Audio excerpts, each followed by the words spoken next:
Ladies and gentlemen, boys and girls, how are we today? Lovely. Are we all alive? Wickman's here. I didn't fall off a ladder, so I'm in good shape. Yeah. I can't hear you, Wickman. Still can't hear you. I'm muted. Yeah. Turn on your microphone, you idiot. Oh, dear Lord, Damon's here. All right. So, oh, everybody. Damon's in the house. I love that. We'll see what Charles ends up. Microphone. Hey. Hi. Welcome to the show, ladies and gentlemen. Watch as this guy tries to figure out his microphone. Hold on. It would be really funny if I just sat here turning it on and off every time he turned it on. But that's not what I'm doing. I swear to God. That's not what I'm doing. Oh, God. I thought it was me that always... Don't answer your calls, Damon. You haven't called me in forever. I have no calls from you. Chad always answers his phone. Yeah, exactly. Oh, there goes Wickman again. Well, tonight we have a special show, and I want to we got a lot to discuss tonight because there's so much going on. But McTaggart actually smiled there for a second. Yeah, he has no idea because he didn't read the description any more than you did. So tonight we're gonna have. Sorry, go ahead. I read the description. I know what we're talking about. You just missed his hand gesture. That's all. Okay. So anyway, we're talking about a couple of events tonight. In particular, the Route 66 to SEMA Road Trip event that PowerShift is now a part of. That is being put on by Quinnell, who is joining us tonight. Glad to have him in the house. He'll be on the show here momentarily. We're also going to be joined by Manna Potter. Manna is a young photographer out of Pennsylvania that I met through doing the UMI events, and she does some fun stuff. She's doing some fundraising for a cool charity as well, and so I told her to come on the show and we'd talk to her about some of what she's doing. She's really talented. And what? How old is she? Manna is 17, I believe. Damn, yeah. Oh yeah.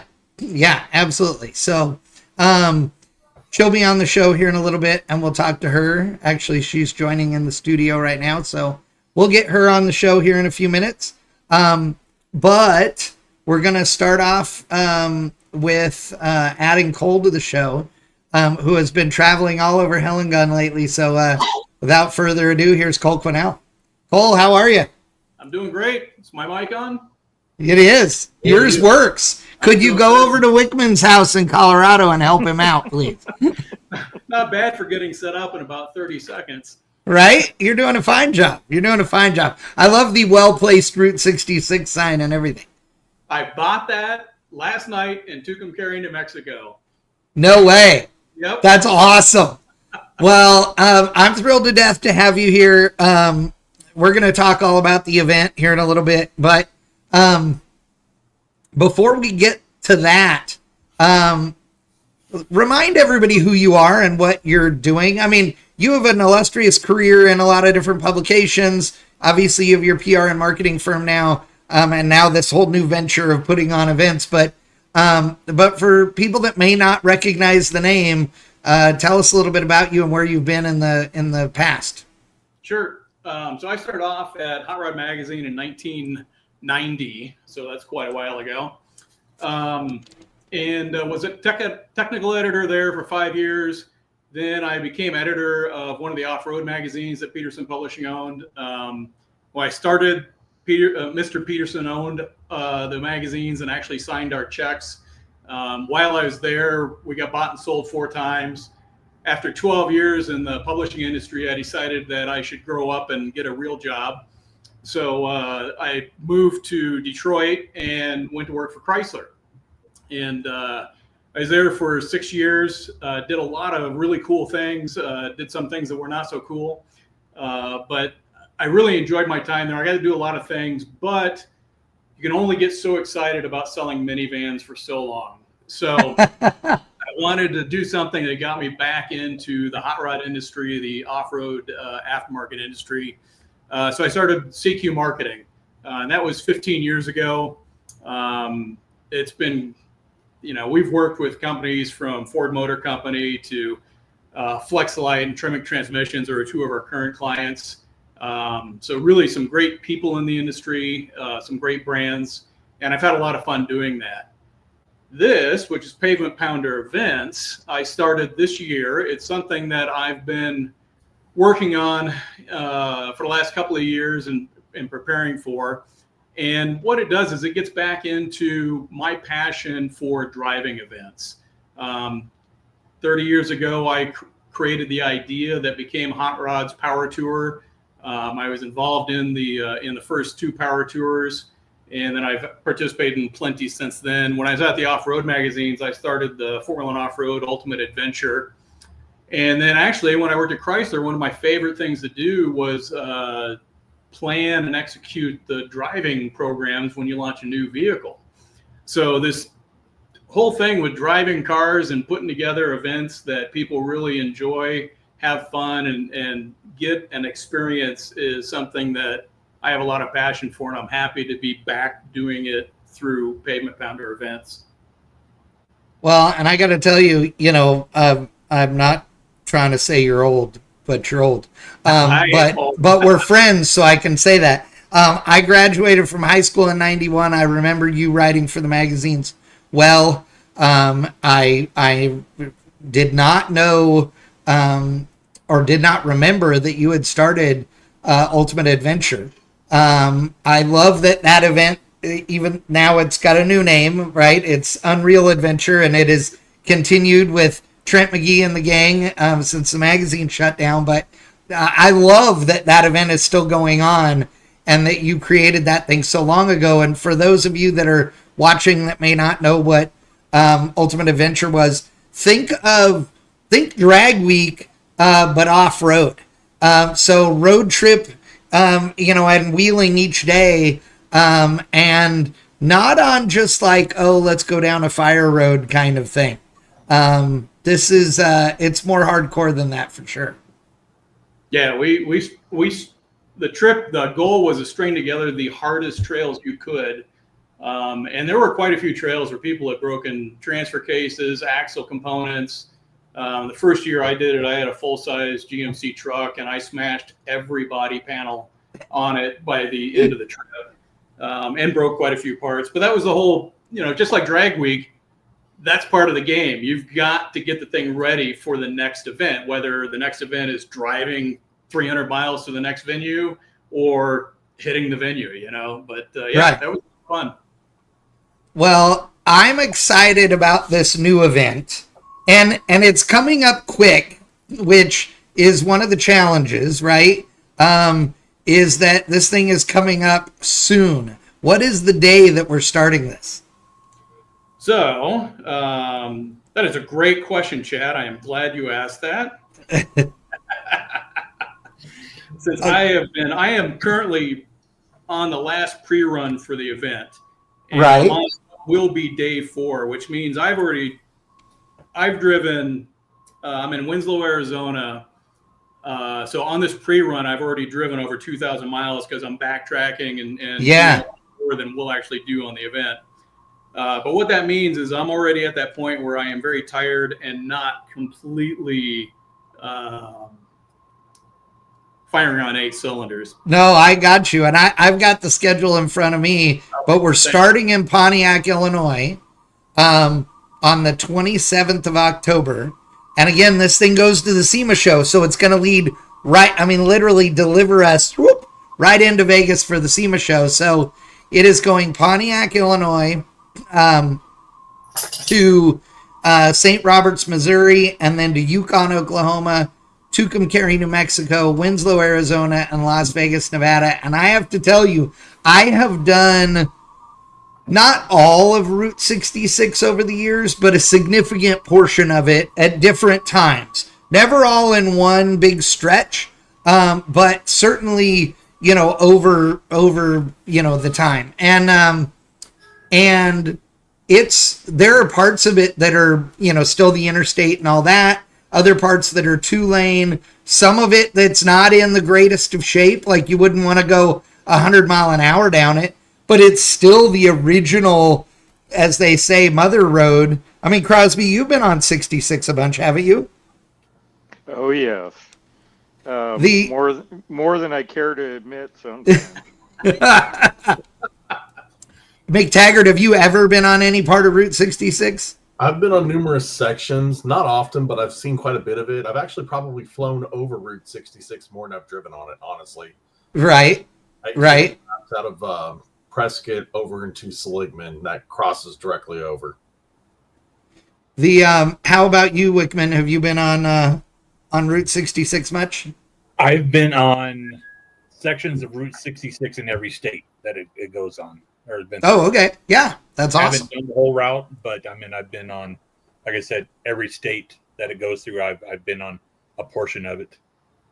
I have to tell you that, so when Cole originally told me about this event, one of the things that excited me about it was the fact that Daphne and I had done a bunch of Route 66 on, the year before she died, because we had been in the Holly Camaro that we had went to their to Bowling Green and sort of absconded with, and then drove it all the way home to California before taking it to LS Fest West. And it was this super last minute thing. It was like, oh, we're going to be near Bowling Green. Let's come steal a car. And it all worked out. But what was awesome is we said, okay, we're going to drive as much of 66 as we can across there. And one of my favorite things about the trip, a place that I had driven by too many times to count, but had never been to, was the Blue Swallow Motel, which we did stay at. And if you are unfamiliar with the Blue Swallow, let me tell you, folks, it is an absolutely epic hotel. Here's some pictures of it. Every room has the metal, outdoor furniture in front of it. There's tons of neon everywhere. 100% refrigerated air, which is just great. This is what it looks like today. I mean, it is unbelievably cool. It is family owned. Every one of these, of the rooms except 2 have a garage and everything. It's cool as hell. There's like so much history there. We took a bunch of cool pictures with Holly's Camaro there, and it's a really fun deal. And that just makes the trip, like, to me, so magical, is all the historic spots like that. And then in Winslow, Arizona, you're doing La Posada is the hotel that you're staying at. Is that where you're at right now? This is the budget room, actually, which is fantastic, at La Posada. Yeah. It is such a neat looking place as well. I'll share some screenshots of it. So there are a couple of La Posadas that are in existence near Route 66 or what have you, but this one is something special, and it's the Blue Swallow is the cute little quaint family-owned hotel that has a quilt on every bed with birds on it that are hand done. Like it's as quaint as can be. La Posada is a really pretty big, neat hotel. Like this place is really cool, and from what I understand, has a ton of rooms that are like, I'm going to say themed, but they're not just a modern hotel room in this cool old, or vintage looking hotel. Yeah, it's actually great. So these are the two vintage hotels that we're staying on during this Route 66 to the SEMA Show 2025 event. And I'm really thrilled. I tested out a few other vintage hotels along the way, and these two, in my opinion, are the best. And they're nice because they complement each other. Both of them are from the 1930s. The La Posada was actually started in 1930. And the Blue Swallow, like you said, Chad, is very typical of every motel along Route 66, the way it would have been in the 30s and 40s. They're tiny. Oh, rooms. yeah. Originally, these motels had a garage, which is one of the ways they got the name motel. But almost all of them over the years converted that extra garage in the 50s to an extra room because they were built in the 30s. Well, a Model A is half the size of a 1950s Cadillac. So in the 1950s, guests couldn't park in the garage anymore, so the hotels converted them over to other rooms. Blue Swallow is the only one that I know of that's in existence today from that time period that still has the garages. And I've not seen a single one ever other than it that still has the garage, like you said. And yet originally they were all that way. Yeah. So we've got that on one scale of the vintage Route 66 hotels, and then this property on the other, which this was established as a luxury property. This was a booming town. It is on the railroad. In fact, it's still an active Amtrak station out the back window here. But it was, host to hundreds of movie stars during the 40s, 50s, and 60s. And it's kept up that luxury theme to it and still lives up to that. And neither one of these have been modernized. They have, this one has some conveniences, but it's still got all of the vintage touches. They've both done a fantastic job of keeping it accurate. I love it. The Blue Swallow, you can park the car in the garage or you can get out of the car, but not both. Yeah, it's it. It is it. It's funny when we pulled in, when Daphne and I pulled in, it was already dark and the sign said vacancy.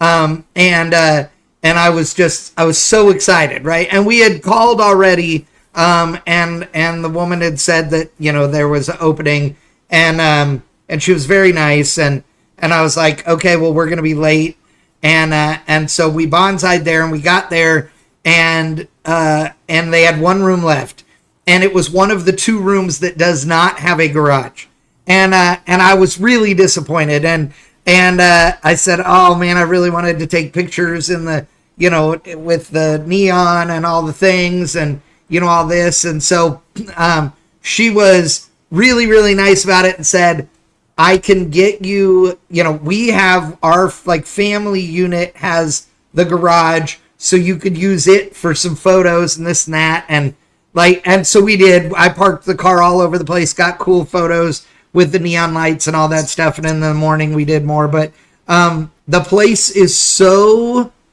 I want to say kitschy, but it's not. But I don't want it to sound negative because it's so authentic. It's just wonderful. Yeah, I think authentic is the perfect word for it. Mm-hmm. It was fun. I'm really glad that we're staying on it during the trip. Like I said, these are two bookends. After being there last night, when we get here, people are going to be like, "Oh my gosh, this is like the Taj Mahal. This is fantastic." Right. So yeah, and so what I've done on this trip is try to put together experiences like this. These are authentic Route 66 experiences that you can still experience today. We're doing a lot of stops as we go along at vintage gas stations, some abandoned, some restored.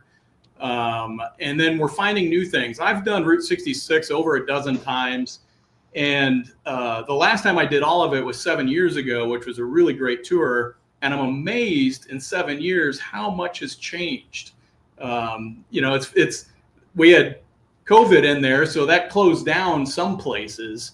But at the same time, and it sounds cheesy, but that kids movie Cars, which was born on Route 66, the original writers and directors went on Route 66 and pulled ideas from it, so you can see that as you're going across.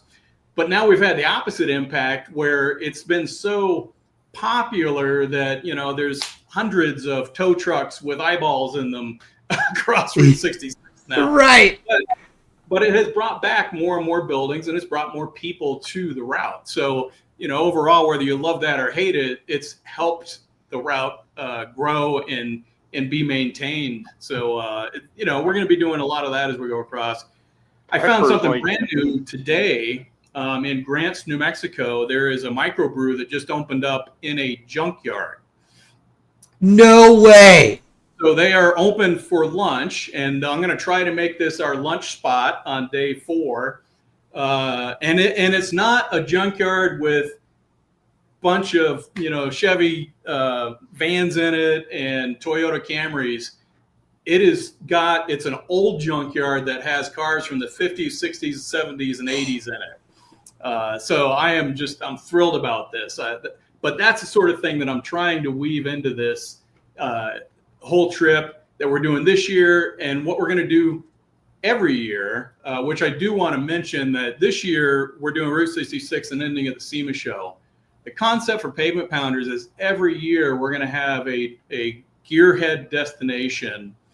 And so that destination is going to change, and that's going to mean the time of the year is going to change. So, we might end up at Woodward Dream Cruise one year, and that's going to dictate that we're going to end the third Saturday in August, and we're going to start somewhere and pin together a lot of experiences that car people will really think are cool, that either they've never done before or they've always wanted to do or they've heard about.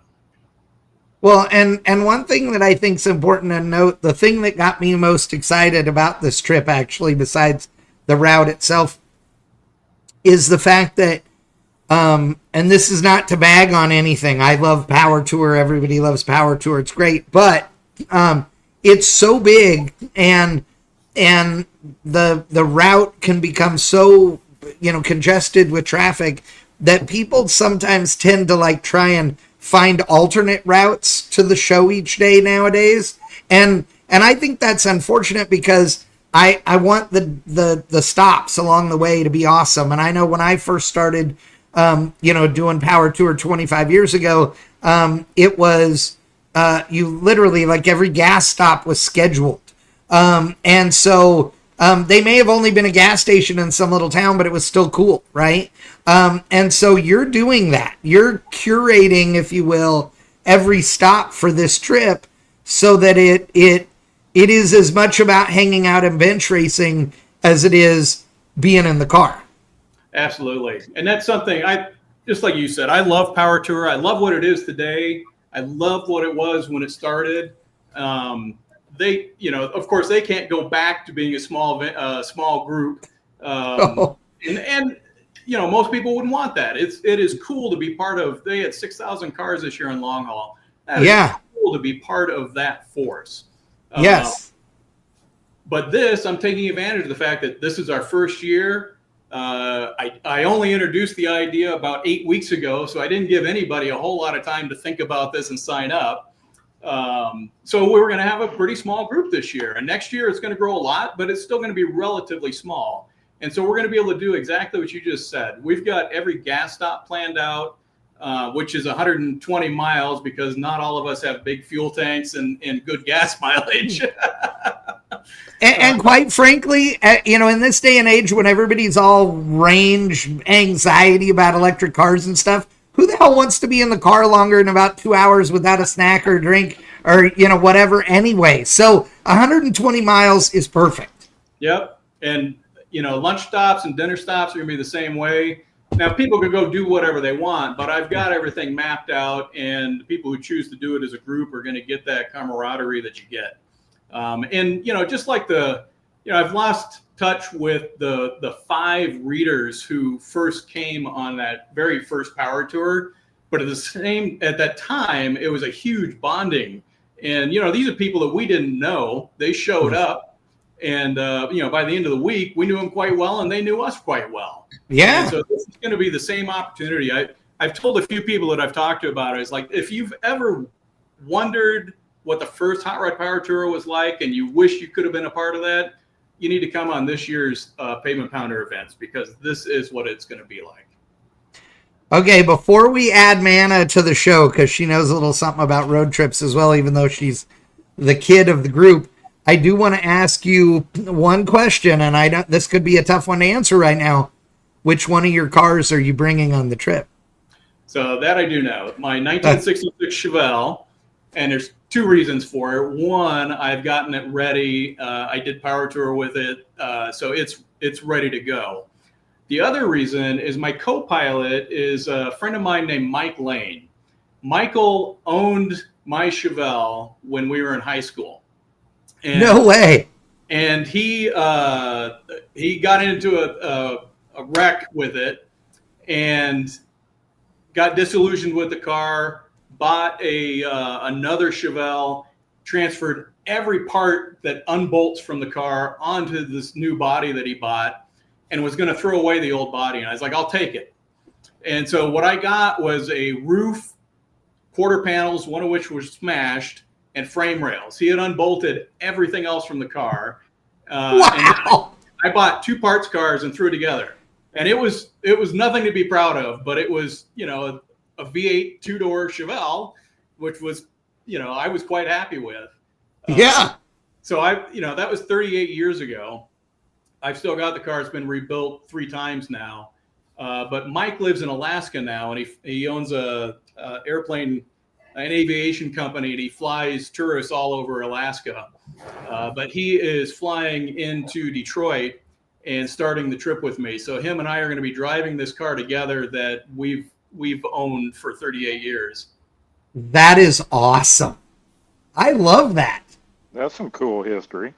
Yeah, exactly. So here's one thing that I want to ask, because David Kruk is, as we're going to add Manna here. Hello, Manna. Hi. I'm going to do an intro on you here in a second, but I don't want to leave you hanging out there that any longer. But David Kruk says he wants to drive his Super Bee to the SEMA show. So if somebody isn't able to get to the beginning, can they join in the middle or whatever? Yep. You can join anywhere along. In fact, I've got the first person that I didn't know that registered for the event is joining us here in Winslow, Arizona. So no way. They're joining for the very last day. But I was like, yep, that's awesome. And then somebody signed up yesterday that's going to join us in St. Robert, Missouri. I actually have a challenge, if you can give me 30 seconds. Sure. I've had a couple of people like, oh man, I just don't have time. I can't get it together. Okay, Saturday, I bought a 20-year-old Mustang, and Patrick Hill is going to be driving it on our event. So you can do it. Anybody can do it. You don't have a car? All right, fine. Buy one, sell it when you get to Vegas, do whatever. This is going to be a great trip. It's going to be a lot of fun. If you're into cars, you're into Route 66, this is a great thing to do. That's awesome. Rebel Driver's asking, do people that come on the trip get tickets to SEMA? No. So no, It isn't it is not an affiliation with SEMA. Yeah, so there are 3 ways to get into SEMA. You have to work in the industry, which is what all of us do. Another way is the Friday anybody can buy a ticket to get into SEMA. Correct. Yep. And then the other thing I want to point out is the biggest car show is the outdoor area, which anybody can get into all week long. That's true. Everything that's going on outside is free, public access. That's where all of the cars are. And I don't know if Ford's doing it again this year, but that's where Ford usually does their drifting exhibition also.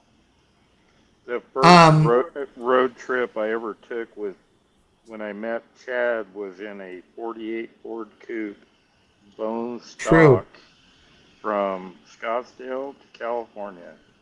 Yeah. My ears started bleeding around right about state line. Kingman, Kingman. Yeah, he finally shut up when we were about 3 miles from his house. Maybe. I don't think so. I think I was talking all the way into the driveway. Yeah. So that's Well, whatever. That I met would give Chad you on a some road kind of trip. credit.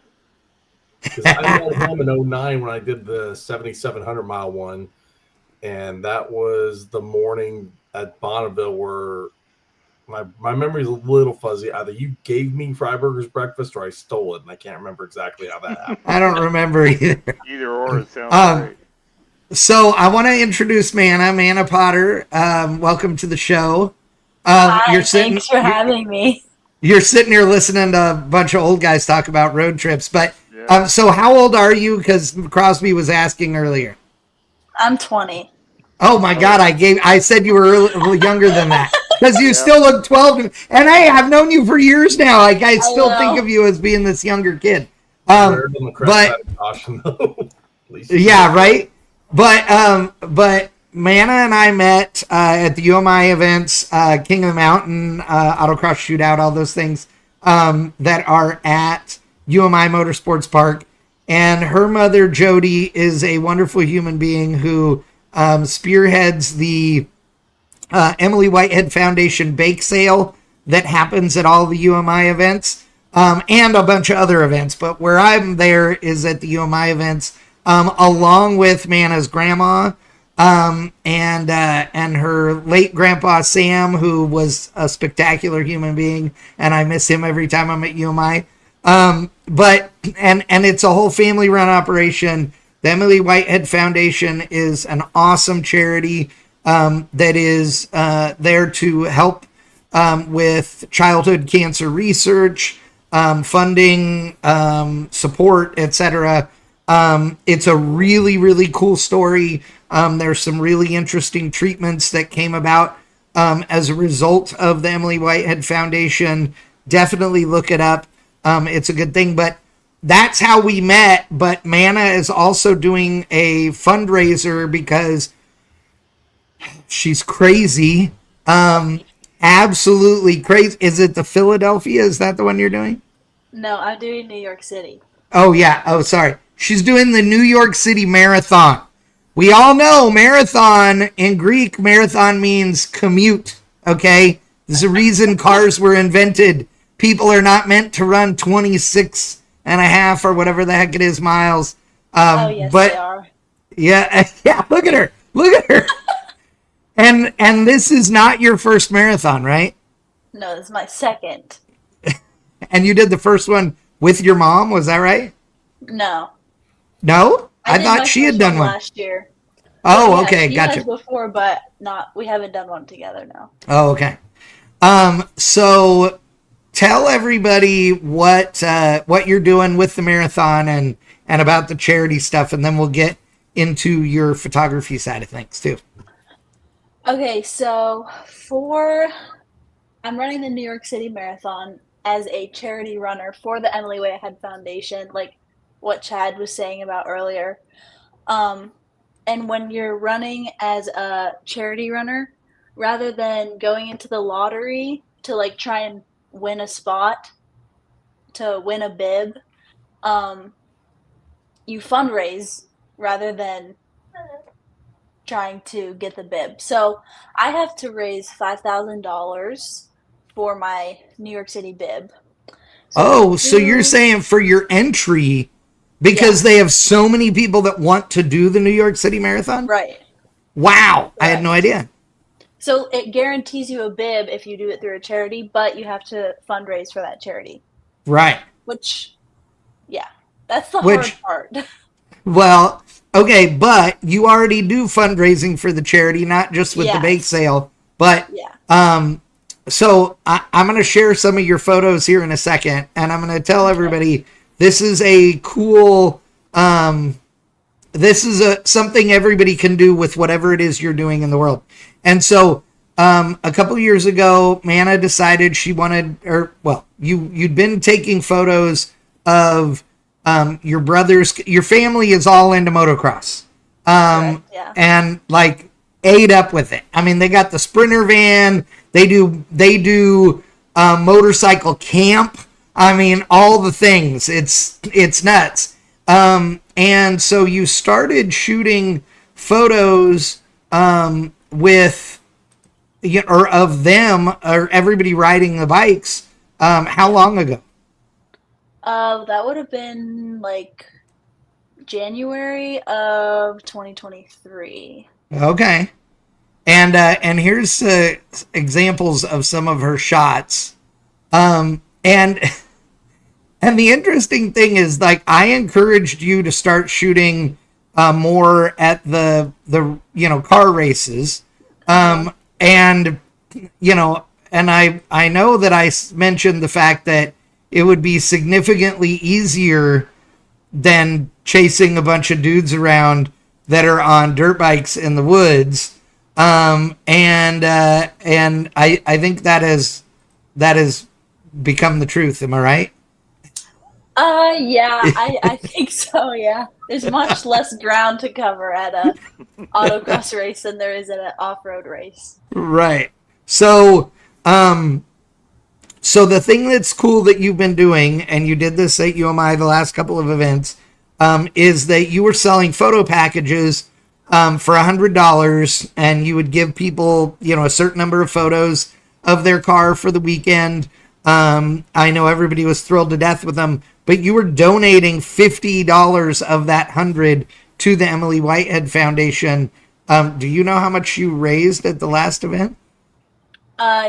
So it would go to my New York City fundraiser, and I think I raised $950.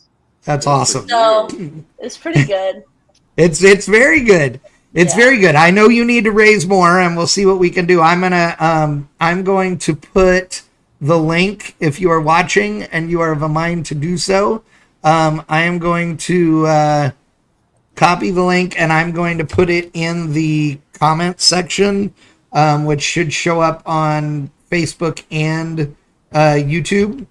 So you guys can check that out and click that link if you want to see what it takes to donate. You guys road trip all over the place, Manna. I know, like, every time I talk to your mother, it's on the way to or from some motorcycle event of some kind. So road trip food, what's your favorite? Oh, I saw your video, and I was like, I need to think of this. I totally forgot. Okay, hold on. We can come back to you. Cole. Come back. Cole, favorite road trip. Okay, hold on. I'll give you two things you can do too. Favorite in the car road trip food and favorite stop and eat it road trip food. All right. So in the car, the Curious Mints are my thing that I've got to have with me. Okay. So that's, no matter what else I've got, I've always got those with me. That's awesome. I don't have something that I've got to have on the road, but I'll tell you that if I'm anywhere near good, I grew up in southern New Mexico, and I miss good Mexican food. Yeah. So when I'm traveling somewhere where there's a chance to get good Mexican food, that will be what I will go try to do. You and I are brothers from another mother, so I'm with you on that.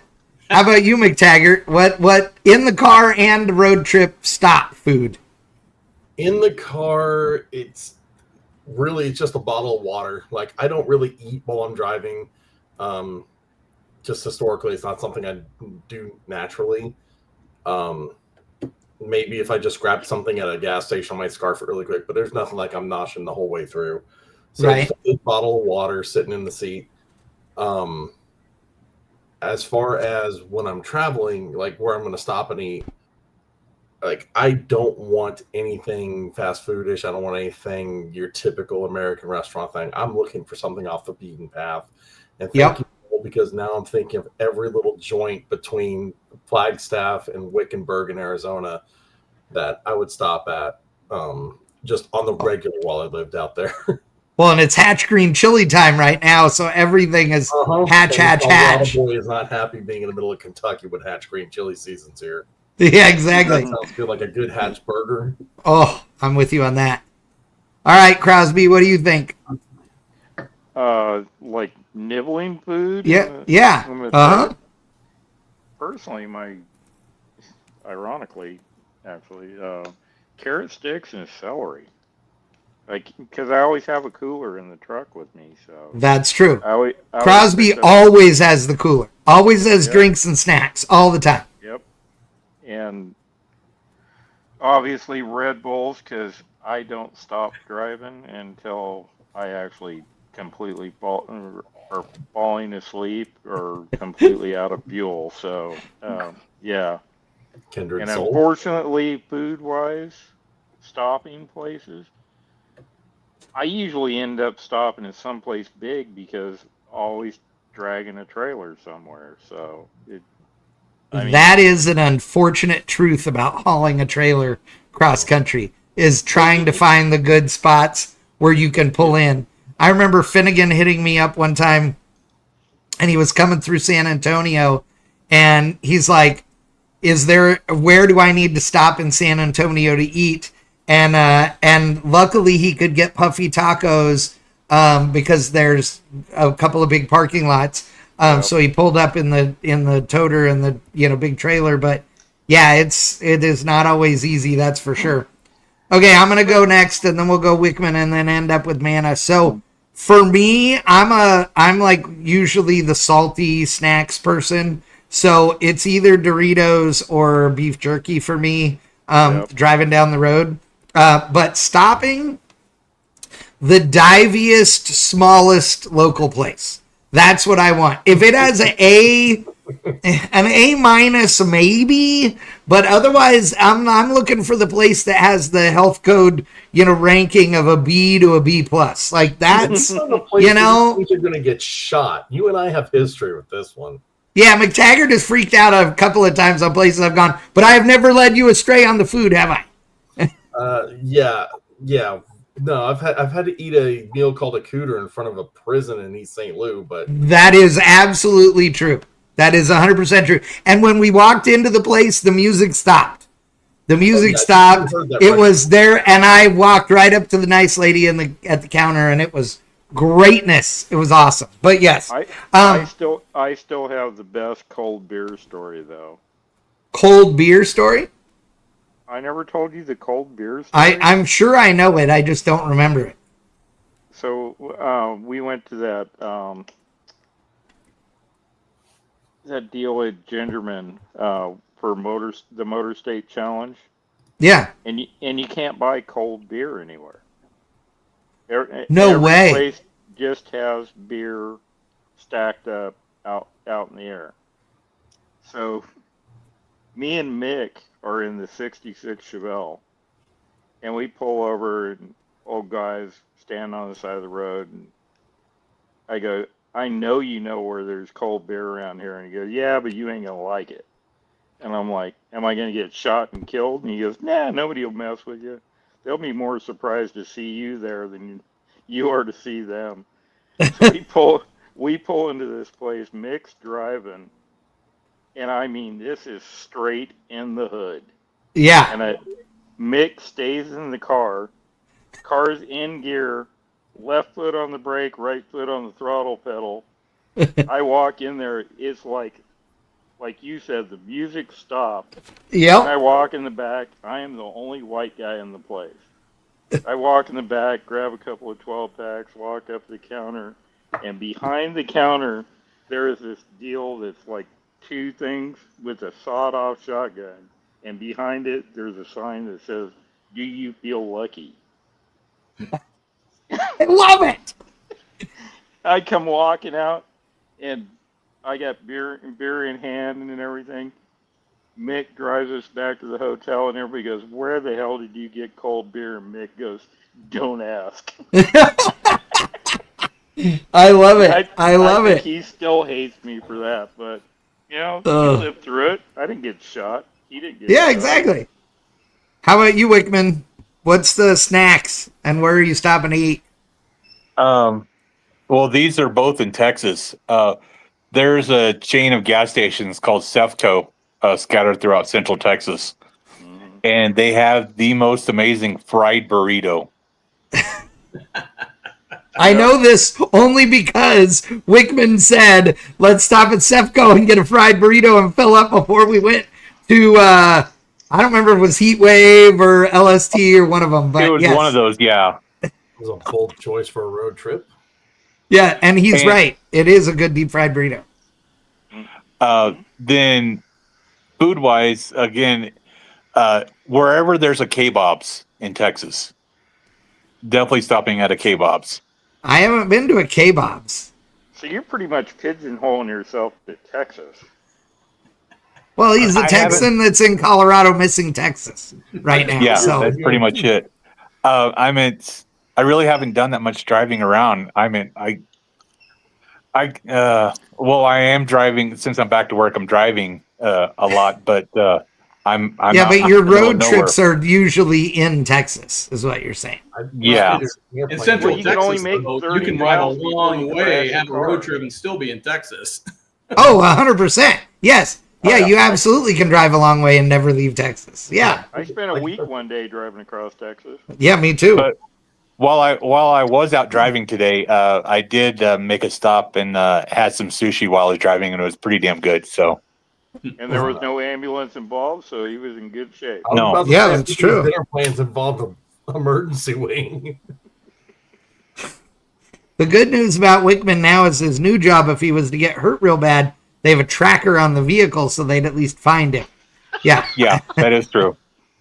He's a mail carrier now for the U.S. Postal Service, though. That's the deal. All right, Manna. So now you've had a bunch of inspiration. Okay. What is it?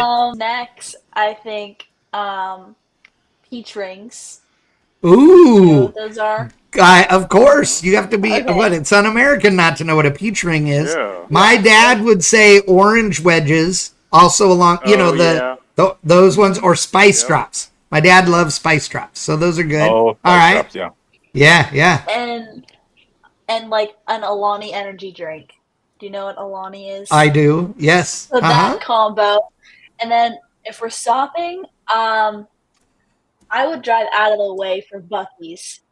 Just to go to Buc-ee's. Everybody would. Now, have you ever been to a Buc-ee's yet, Manna?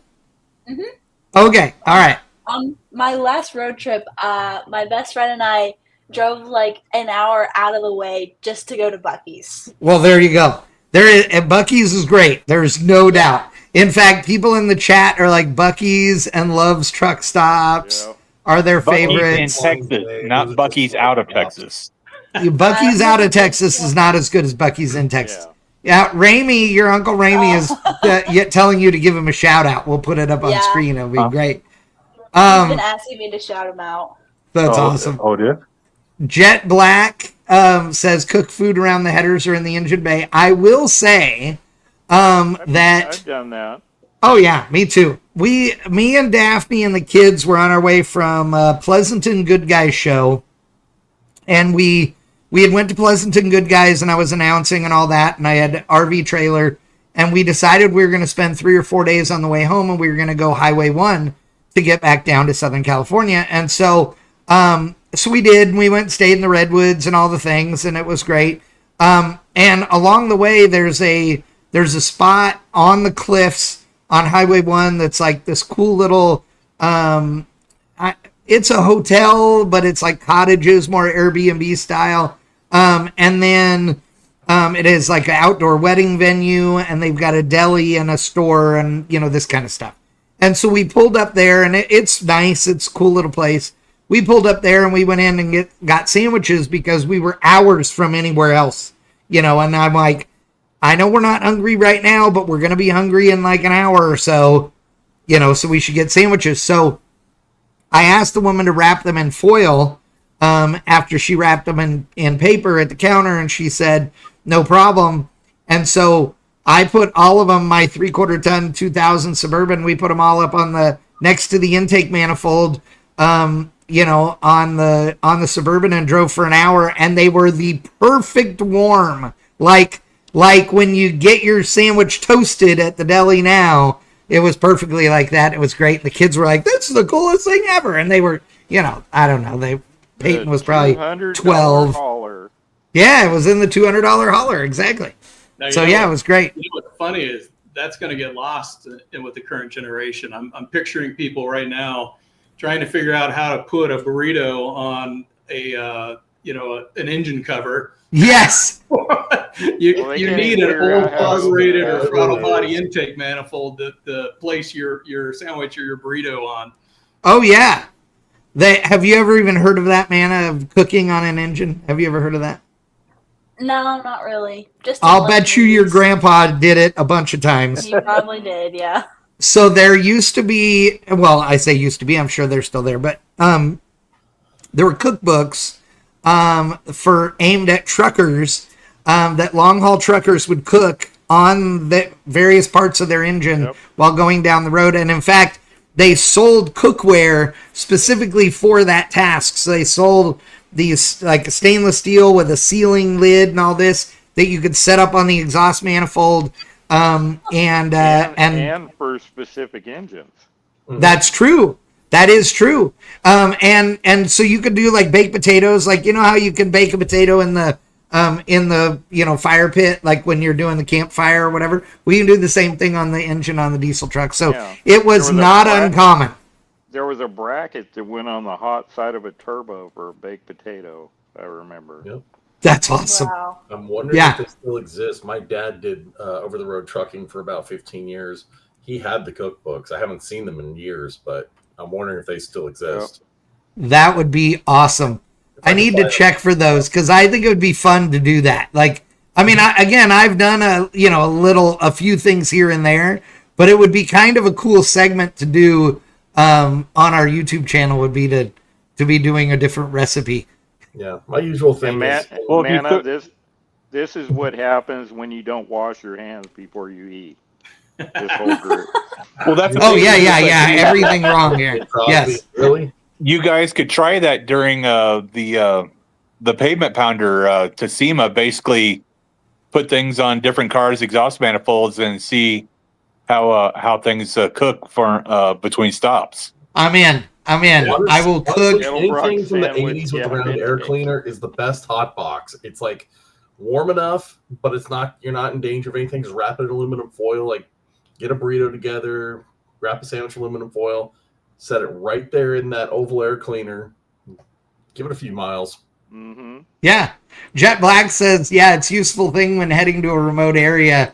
Fresh hot food when you stop is awesome. Mm-hmm. Keep in mind he's from Australia, so everywhere is the middle of nowhere. Yeah, so that's 100%.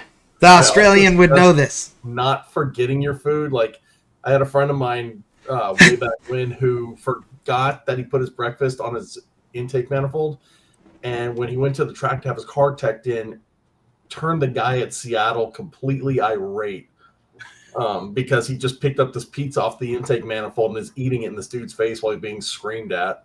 Oh my God, that's awesome. I love that. And Jet Black, dust is not a spice. It is not. No, dust is not a spice, no matter what they say in Australia. No, it's a spice. Dust is actually a flavor in a rock, so I'll give him the benefit of that. Dougie Fresh always knows. He whenever we say something, he's double checking. He says they have cookbooks for truckers on Amazon right now. Yeah, but are they cook on the engine or are they microwave preps. I don't know, but I'll find out. I'm going to get me one. It'll be awesome. It's going to be awesome. Well, Dave We'll Chappelle cook is, something. Maybe we can bake cookies on a rental car engine, Manna, and then sell them at the bake sale. There you go. That's a good Driving idea. to Arizona, you just need to cook them on the dash. That's true. Yeah. That is true. That is true. And I've So- done that. So do do we do like the baking sheet on the deck lid of a black car on the Route 66 to SEMA Road Trip, and then just let it get good and hot, and then we do like some of those slice them up Pillsbury cookie dough on there and see how it works. So it was. I'm sure Patrick Hill is watching this right now, and he's already like halfway through plans to build cooking apparatus for this 2005 Mustang. I don't know Patrick, but I love him already. So yes, Patrick, please hit me up. We shall chat. Oh yeah. It was 95 degrees, humid as hell here today for whatever god awful reason. Somebody forgot to tell California that it's not Crosby supposed to found be out what humid. moisture is. Yeah, exactly. That thing has a black shift knob in it, and I grabbed the thing, and I had a red mark on my hand that, like, I thought I picked up something I freshly welded. It was so freaking hot. Like what was that? Indiana Jones. Remember? Yeah. yeah, the guy stuck his hand in the fire to get Yeah. the amulet. Picked up Yeah, the- exactly. the Manna. And then melted his face later, which was awesome. Yeah. Just saying. Hold on. Need to check something.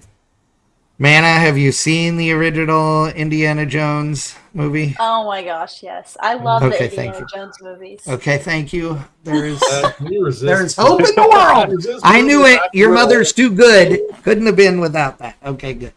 He thinks anybody under 30 hasn't seen anything, so. I do. I I'm gotta sorry. apologize.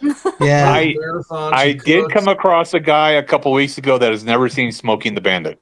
What? Whoa.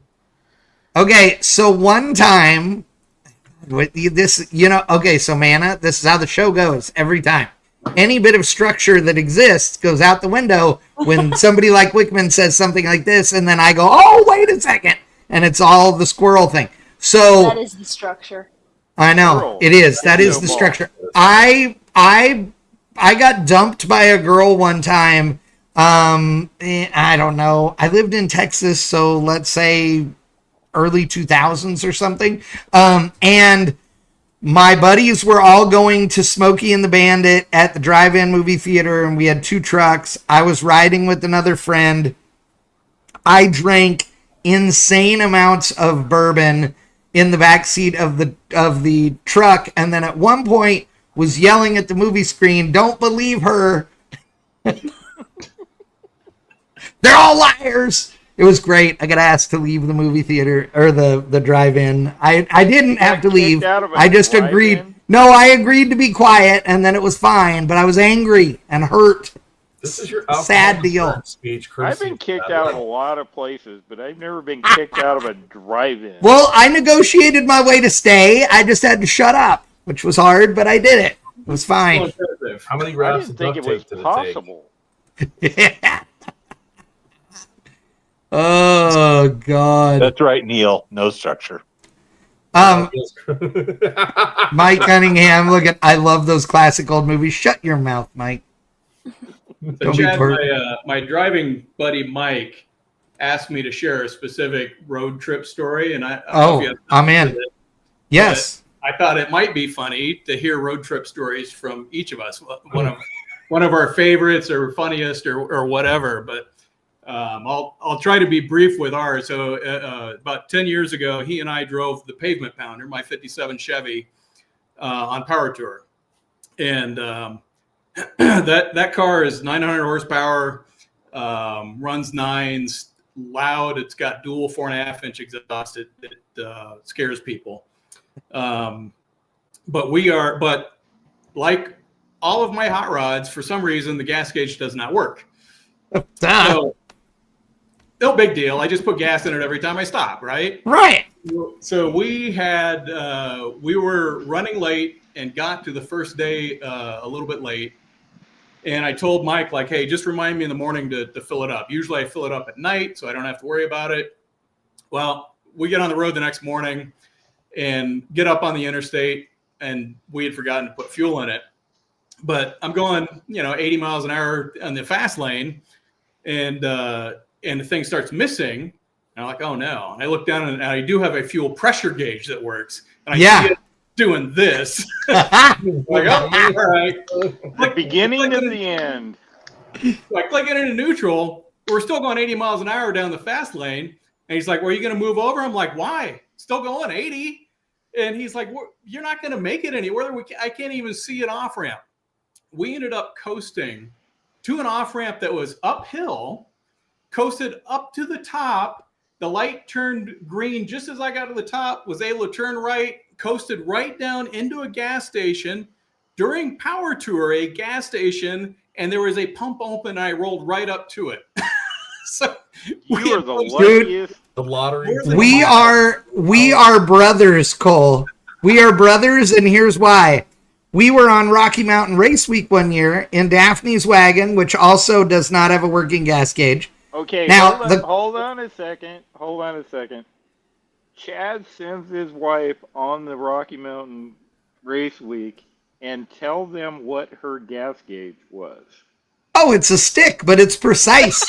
It has the tank while empty. We put 5 gallons in it, and it's marked. It's still the only gas gauge for the car, and it will always be. Yeah, it's great. But we were driving. She's in the car with me. Cole's in the back seat. We are going uphill. We have just crossed over into Colorado on the eastern edge of Colorado. And it is uphill. We're doing 75, 80 mile an hour. Got this whole line of cars behind us. And it does the stumble, like you said. And I look down, I click it into neutral, same deal. And we're slowing down, but not a lot. We're still going pretty good. And somebody behind me calls and goes, why are you slowing down? And I said, because we're out of gas. And he goes, you got 5-gallon jug in the car? I said, yeah. And he goes, well, just stop and put some in it. I said, I want to see if I can make it to this next exit. And he goes, you can't make it to the next exit. I said, yeah, watch this. So we literally, we crest the hill doing probably 20, okay, and come down the exit. And at the bottom, it's a stop sign, and I can see both directions. We're not going to stop if I don't have to. I'm just rolling it. But when you make the right, then there's an intersection, and on the opposite corner of the intersection is a gas station. And there's a bunch of people in it. And I am coasting. The light turns green. There is nobody in the way. I go across, but I have to turn across a painted median, and there is a gap in traffic that I shoot, go in the driveway, and pull up next to a dude that is in a Vega. He's at this pump. This pump is sitting there, and somebody is pulling away from this pump, and I roll right up like you said, and everybody's like, why is that thing so... Because a bunch of race weekers are there. Why is it so quiet? They all didn't realize. And I'm like, because it's out of gas. They're like, no way. And here come all the rest of the dudes, 8 or 10 cars. And they're like, you are the luckiest bastard we have ever seen in our entire lives. I'm like, I had 5 gallons with us. It would have been fine. But yeah, why? I mean, come on. Then you wouldn't have a story. The story would never have gotten told if it was, oh, Chad ran out of gas again on the road. Because I've run out of gas 8 million times. I don't care. No good story ever starts out, we're going to church. And that's true. That is true. All right, McTaggart, do you have a epic road trip story you have to share? I got a funny one. So okay. The first road trip I ever did. So this is the 2000. I'm crossing Colorado to Southern Illinois. It is ice storm season. This car is an $800 78 LeBaron that I've been knocking around for a while. It's decent, but around the city is one thing, cross country another, and I've only had it for maybe 2 months at this point. Right.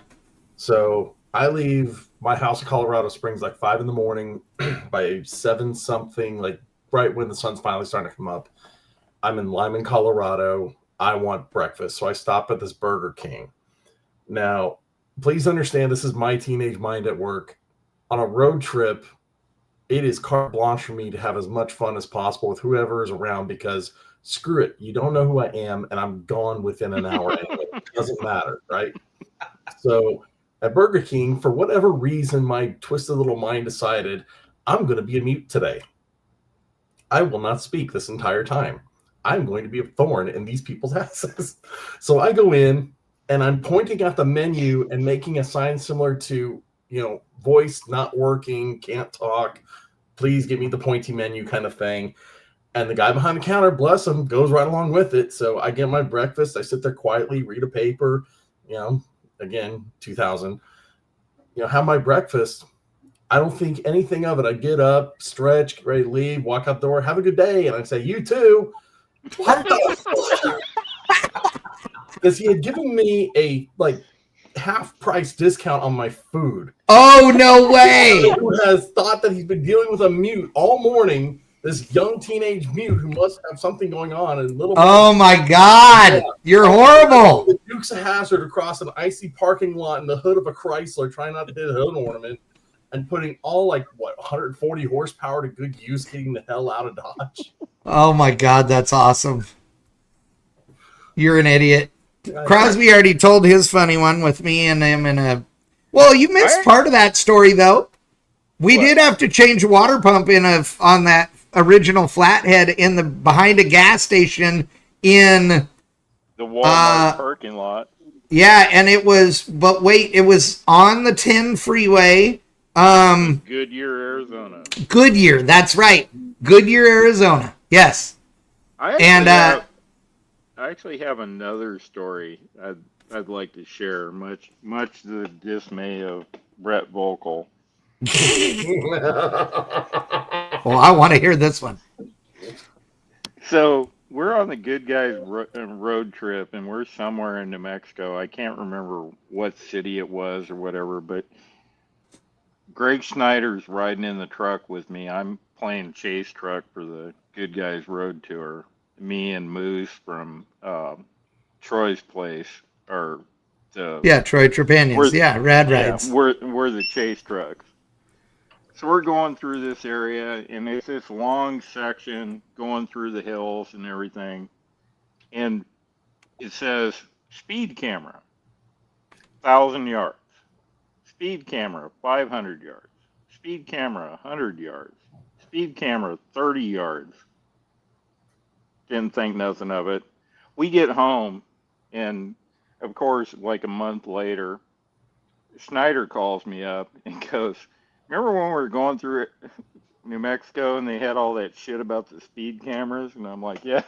He goes, guess who got a ticket? And I'm like, there is no way I got a ticket. And he goes, you didn't get a ticket. Oh. Brett did. Oh, no way. Brett never saw one of them freaking signs. No way. And he was pissed. That's awesome. Freaking signs. It was like the Burma shave billboards. That's great. God, I love it. Manna, what's your favorite road trip story? Okay, this one is a recent one. Oh, okay. That happened this summer. So, backstory. My best friend and I had got tickets to this concert back in last October. And this was before the GNCC season schedule was out. So that's the series that I go to take photos. And so we didn't know if it was gonna conflict or not with a race weekend. Well, it ended up the concert conflicting with a race. So I was just well, why don't we drive from the concert just straight to the race, and then you can just come to the race with me. And so that's what we did. So just so you know,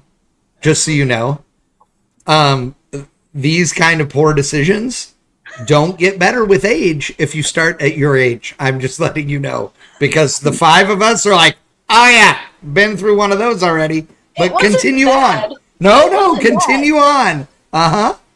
So the concert was in Pittsburgh, and the race was in Snowshoe, West Virginia, like on Snowshoe Mountain at the ski resort. How far is And that? it was like 3 hours, I Okay. think. Pittsburgh. Well, 3 hours if I'm driving. Oh, okay. Pittsburgh. Okay. But like the last like full hour is like back roads, like curving, like switchbacks. It's like not pleasant. Right. But we did it anyway. You have a because- different idea of pleasant than we do. That's true. There's some truth to that. But continue. So we left the concert at like 11:30, and yeah, like 3 hours. So we got up to the mountain, like the house we were staying at. It was like 4 a.m. So I guess no, it was like 3. So that was that. So my gas tank, when I got to the top of the mountain, said like 120 miles till empty. And I was like, okay, this is fine. We'll be good to go. There's a gas station on the way home. Like, we can fill up. We can stop there. So, okay, we got there Saturday. Sunday, we left after the race.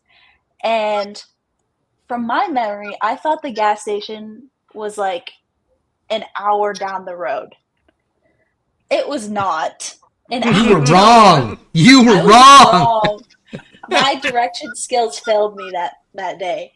So it was like 2 hours, like driving down Snowshoe Mountain.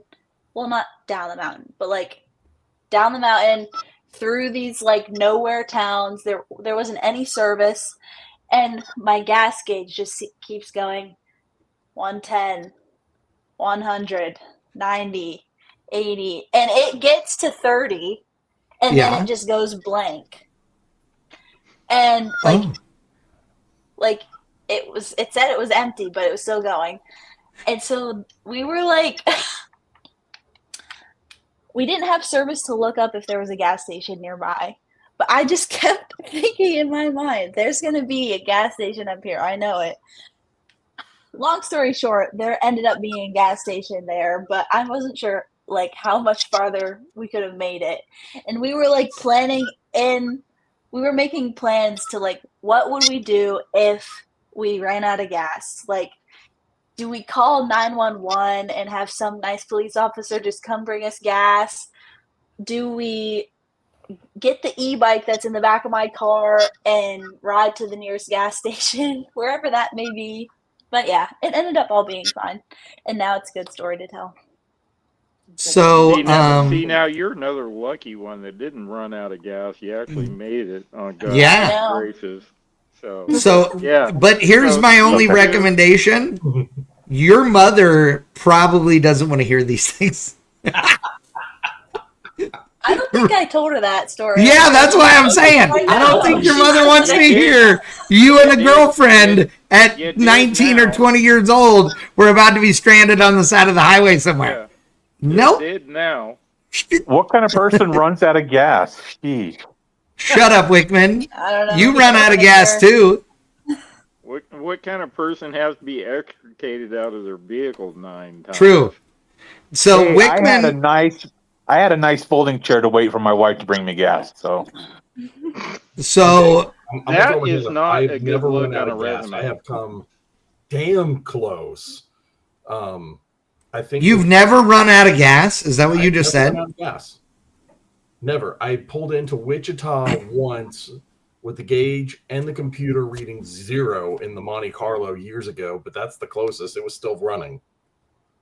I only own one vehicle I've never run out of gas in, and it's the Suburban that I just bought a month and a half ago. because you haven't And run it's out not of gas because, yet. yeah, it says I've only He just- put 2 tanks of gas in it. I mean, and it has a working gas gauge, but whatever. Yeah, exactly. I will run out of gas in it, 100%. Yeah. When I've never run out of gas. Okay. That would be. Okay. I don't even know what to say to you. That's just so weird. No. My ex-neighbor Tim /friend, leaves Fresno, puts $20 worth of fuel in his Impala. Oh my Come God. And That's was a long way. and was amazed that he got almost all the way home and had to coast into a gas station in Santa Clarita. And I'm like, what? Why would you put $20 in it? You Yeah. went from Fresno to Santa Clarita on $20? Yep. That's pretty impressive. Holy I don't crap. know how he did it. You do hypermile it? Yeah. Yeah.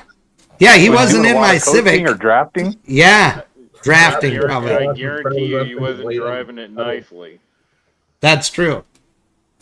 Oh, that's too funny. All right.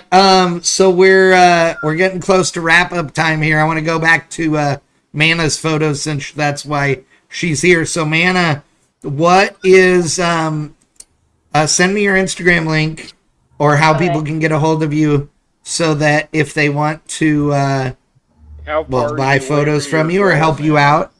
How what? How far is she away from her goal? I'm at, well, I'll show you right now. It's like 2,500, I think I'm at. Okay. So you're And you you're have what? halfway How there. many weeks do you have Oh. left? Not very long. Can you see that? Hold on. I got you. Okay, 2150. Yeah. Okay. Well, you need more than that. So, yeah, I'm almost halfway, and I need it by Isn't it November in a- 2nd, the marathon, No- when the marathon. November 2nd. Okay. Yeah. So, Dig deep. yes, help her out. Please. We It's for a good need, yeah, I mean, come on, it's for a great charity. It really is. It's childhood cancer. You guys know it's near and dear to my heart because Daphne's cancer was normally would have been a childhood cancer. In fact, Manna, do you remember the kid's name that was at UMI? CJ. Yeah, CJ. Yes, I'm sorry, his name went out of my head. So CJ had rhabdomyosarcoma, which is what Daphne had, and thanks to the Emily Whitehead Foundation and all that, he was able to get the treatment that the Emily Whitehead Foundation has been instrumental in making available, and he is cancer-free now because of it. So it's a big deal. It means a lot. It's super cool that you're doing this. I know you're crazy and think that running a marathon is fun, but it's also a cool way to raise money for charity, and so I know everybody appreciates that. So I'm going to put the link back in the chat again so that if you guys missed it the first time, you guys can see it. And otherwise, did you send me your Instagram? Oh, I will do that. Yeah, send it to Yeah. me in Messenger. Chad, Got can it. you message Yeah. me that? Absolutely, yeah. Okay. Yep. I I'm gonna will send you some money, Manna. Thank I you. will send You're it welcome. to the group. Yeah, it's a very cool and I know everybody appreciates it. So it will be a good deal for sure. Okay, here you go, Crosby. I just sent it to you. I got it. Oh, wait, I just sent you it, Chad. Oh yeah, I got you. Okay, so it's Manna Potter Photos on Instagram as well. And so if you want to reach out and have questions or what have you, hit her up. You have a ton of photos that you've sent or shot from all over the place. Can people also just buy your photos if they're interested in something that they find on your Instagram or whatever? And if I do like an event or something like that, like for UMI, you can reach out to me and I can do a photo package or something like that. I'm surprised you didn't do the 2-wheel S10 photo. Oh, I forgot about that one. It's not, I know it was It's like, on my Instagram. it is. So we had a S10 pickup truck at a UMI event that literally went into a corner and ended up on two wheels severely enough that the guy had to turn into it to get it to come back down. It was not good. It was scary as hell. And she caught the photo. It was pretty impressive. So, but yeah, she has all kinds of cool stuff. And you guys can check those out by visiting her Instagram. Photo. There it is. Oh yeah. Yeah. Look at how high up that thing is. God. Like a cone would have fit under it. Yes. Yeah, All right. that was the photo of the weekend. I haven't even done that. I know. That's saying something right there. It was like, wow. I've done some stupid stuff and had some bad things happen, but man. But that one was, yeah. That one was the deal right there, let me tell you. First you say it, then you do it. Shit. Yeah, exactly. Well, we appreciate you being on the show, Manna, for sure. Thank you so much, and hopefully we can help out with moving the needle a little bit on your fundraiser. And to everybody else that's out there watching, big thanks to Cole for being on tonight. We appreciate it. It's thank you, Cole. It's always fun. There's nothing serious about this show. We are all about goofing off and having fun, but I'm glad you were on. If you want to go register for the show, I will put a link in the comments here, but it's pavementpounderevents.com. So if you want to register for the event, you can go to pavementpounderevents.com. It is one of those deals where if you have not been on a fun road trip, then you are missing out. This is the kind of thing that, where the real memories are made. So make sure that you visit Pavement Pounder Events and register. Also, for those of you that are like, man, I don't know how I would get my hot rod there and be able to do the whole thing and then get my hot rod home. It's not as cool to do this road trip in a minivan, but hey, if you got a group of your friends together and you all jam in a minivan or whatever, and then cruise the route with us, it's still worth doing, right? It's the adventure. So we would highly recommend that you figure a way to do it. I'm already trying to figure out how I'm going to do it. I was looking at my schedule today, and there is a part of me that's thinking that I need to buy $1,000 vehicle and then come do it. So I have a feeling that if I bought $1,000 ride, Crosby would fly up there and join me and do the trip with me. So we'll have to see. Probably do that. I have one question. I mean, with this event, is there a chance of? I know Scott Liggett asked a question about getting into SEMA, but is there a way where all the vehicles that do it can be parked together at SEMA or around to basically say, "Hey, we drove here"? So somebody else asked me about that yesterday or the day before. I think that is something that I will try to work on between now and then. Part of the issue is because so many of the people involved with the event are working SEMA, we are arriving on Saturday. So, for example, FlexLight's one of our sponsors. I set up the FlexLight booth and I work it. And Trimic Transmissions and ABC Performance. So we all have to be there and work the entire time. So for the people who are not working in the industry, they'd be hanging out in Vegas for a couple of days there's always plenty to do in Vegas, right?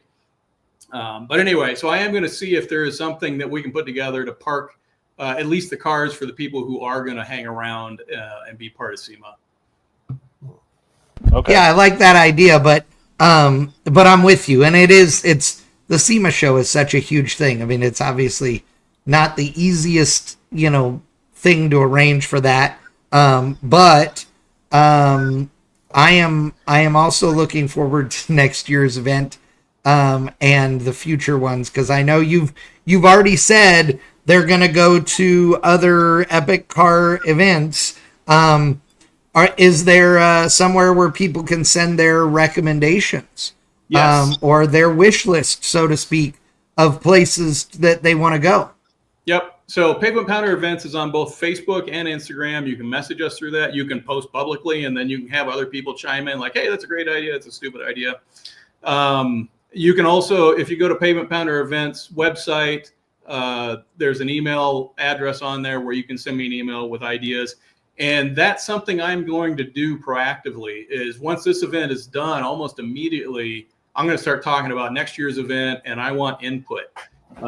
Where should we start? Where should we stop? Hey, we're thinking about doing this or this. What do you guys think? And I want people to voice their opinions. I mean, we're all so lucky to work in the toy industry. So let's enjoy that and do things that are, my kids and I joke about once in a lifetime experiences that we've been lucky enough to do 4 or 5 times now.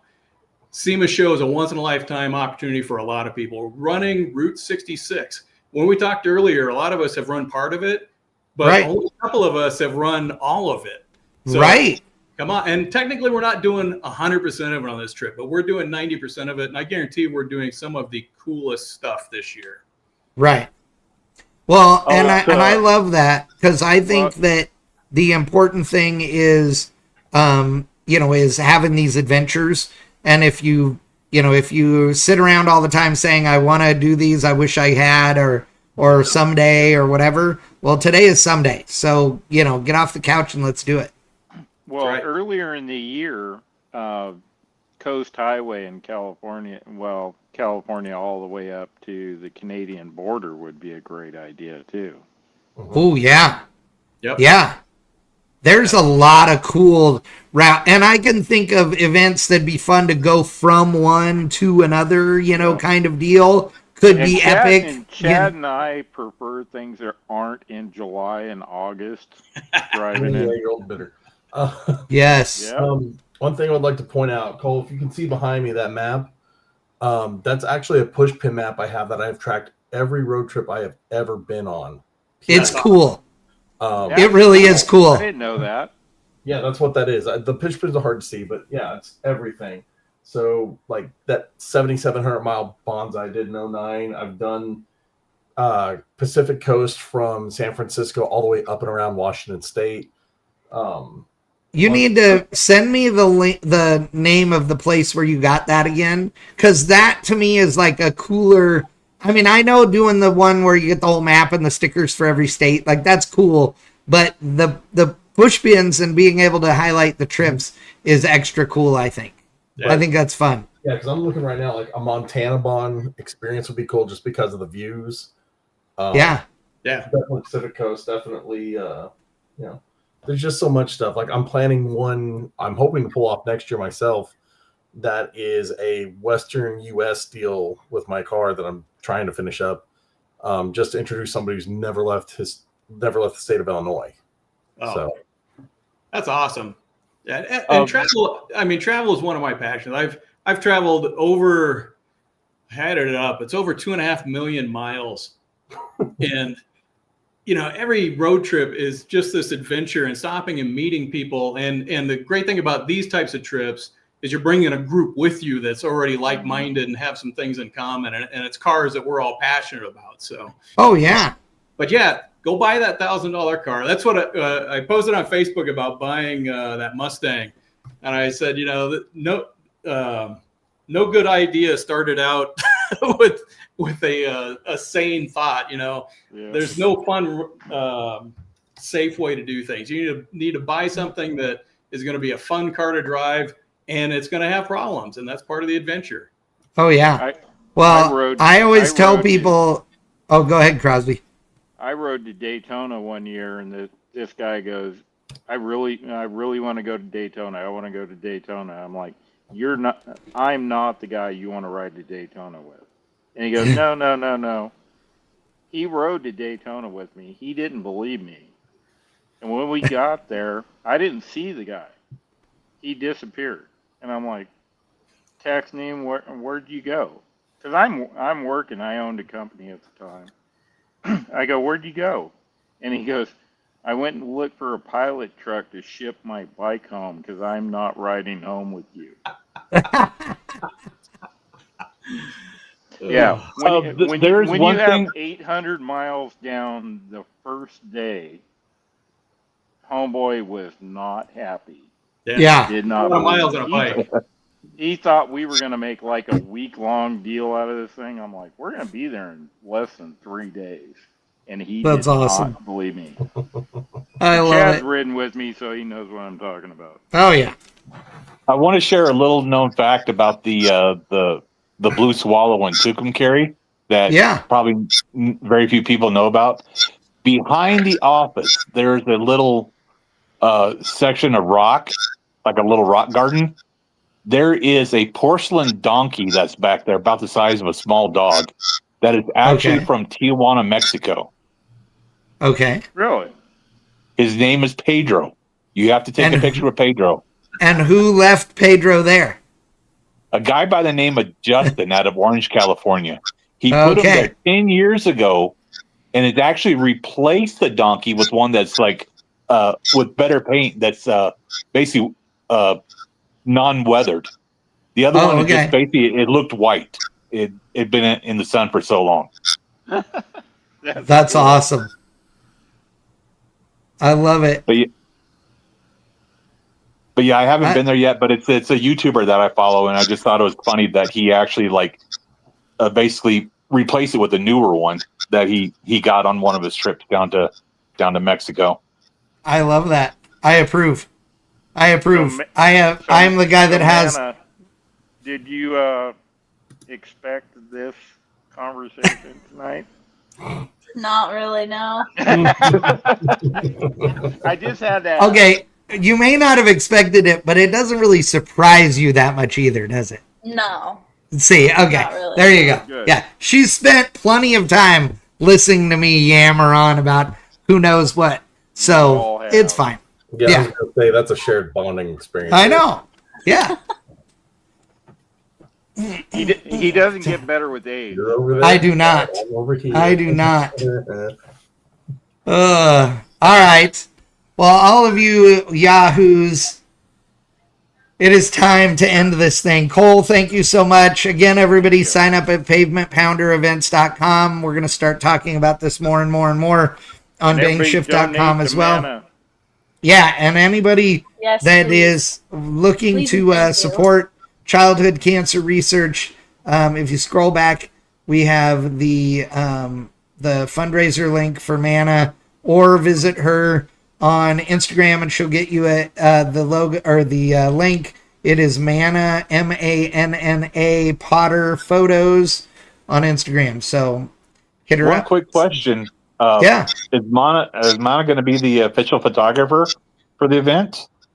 Oh, for Pavement Pounder event, we hadn't even talked about anything like that. Yeah, maybe. Hey, I could. Maybe we need to make that happen. We'll see. There we go. We'll figure something out. I think that'd be awesome. Yeah, you will probably get a You'll probably new crash best. getting there. You'll probably get a new best road trip story. Yeah. Oh, Hell yeah. guaranteed. Guaranteed. Yes. Without a doubt. All right. Well, I appreciate all you guys. Thank you again for joining us tonight. And everybody that watched tonight, we appreciate it. We will be back in 2 weeks with another episode of PowerShift. And don't miss next week's Triple B, Beards, Burnouts, and Beer show. That one is going to be fun. We're going to be talking about all kinds of drag racing action. Hopefully, we're going to have Mike Finnegan on the show, as he has now turned his blasphemy into a wheel stander, as most people have seen this week all over Facebook. That thing. I heard he's already gone through like 3 sets of front tires, or 2 sets of front tires. I did as well. It's that thing drug the bumper past the 330. Tires off the ground. Yeah. Oh Did yeah. you see that picture? I did. Yeah. Yeah. It's been pretty insane. So yeah, we'll see what we can do. But anyway, appreciate you guys. Thank you so much. And like I said, we'll see you guys all next week for Triple B. See ya. Thank you, Chad. Yeah. Have a good Thank night. you.